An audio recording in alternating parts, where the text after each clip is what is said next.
সেটা নিয়ে প্রশ্ন বিভিন্ন মহলে। তবে যেভাবে মানুষের সমাগম দেখা যাচ্ছে সাম্প্রতিককালে এত সমাগম অন্তত দেখা যায়নি এমনটা মন্তব্য পেশ করছেন এখানকার যারা বিজেপি নেতৃত্বরা রয়েছেন তারা। এবং সেক্ষেত্রে দাঁড়িয়ে একবার বিরোধী দলনেতার সাথে আরেকবার কথা বলে নেওয়ার চেষ্টা করব। এরকম জনসমর্থন বসিরহাটে, এটা কি সন্দেশখালী এফেক্ট? নিশ্চয় সন্দেশখালী মানুষ মনে মনে গুমরে ছিলেন। সন্দেশখালীর পরে মানুষ প্রকাশ্যে এসে গেছে। মানুষ বুঝেছে অত্যাচারীরা শেষ কথা বলে না, অত্যাচার শেষ কথা বলে না, গণতন্ত্রে মানুষই শেষ কথা বলে। সিএএ কি একটা বড় মুভমেন্ট এই মুহূর্তে দাঁড়িয়ে? সিএএ আমি দেখতে পাচ্ছি প্রচুর মানুষের সঙ্গে এই মুহূর্তে বার্তালাপ করছেন বিরোধী দলনেতা। প্রচুর মানুষের সঙ্গে এক বৃদ্ধাকে তিনি প্রণাম করছেন এই মুহূর্তে, বৃদ্ধার আশীর্বাদ নিচ্ছেন। এবং সেই ছবিটা এই মুহূর্তে আমার ভিডিও জার্নালিস্ট তুলে ধরছেন হাস্যকর।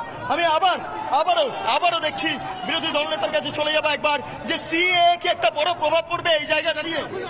না, সন্দেশখালী মেন ইস্যু, সঙ্গে সঙ্গে সিএএ নিয়েও মানুষ খুশি, উদ্বাস্তু এলাকার মানুষজন খুশি। আর রোহিঙ্গাদের প্রবেশ করিয়ে শুধু একটা সম্প্রদায় নয়, সব ভারতীয় জমি জায়গা সব লুট করে নিচ্ছে। এই শাহজাহান আইয়ুব গাজীদের হাত থেকে, শাহানুরদের হাত থেকে, ফারুকদের, লিটনদের হাত থেকে মানুষ বাঁচতে চায়। আরো বেশ কিছু প্রশ্ন, যে প্রতিবার মানুষরা ভোট দিতে পারেন না এখানে, তারা অভিযোগ করছিলেন। এবারে ভোট হবে, বাধা দিলে প্রতিরোধ হবে।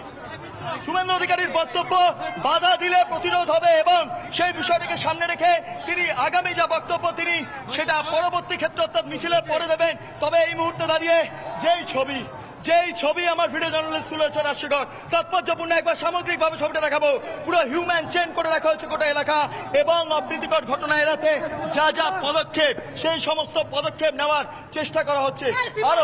আরো ভোটার তালিকা নিয়ে অভিযোগ, এবং সেই ভোটার তালিকা নিয়ে মানুষের যেই ক্ষোভ, যেই বিষয়গুলো উঠে আসছে, সেই ব্যাপারগুলো ভোটার তালিকা সেটাও মানুষ এখানে দেখাচ্ছেন যে কোন ক্ষেত্রে সমস্যা দানা বাজছে। আমার ভিডিও জার্নালিস্ট হাস্যকর সামগ্রিকভাবে ছবিটা তুলে ধরছি। আরেকবার আমি দেখানোর চেষ্টা করব। তবে এই মুহূর্তে এখানে সাধারণ মানুষের উপস্থিতি রীতিমতো চোখে পড়ার মতো। আমি আরেকবার বলবো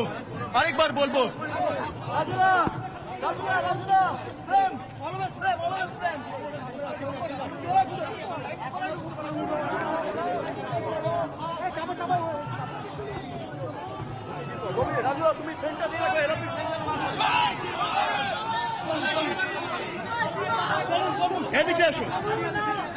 এদিকে এসো।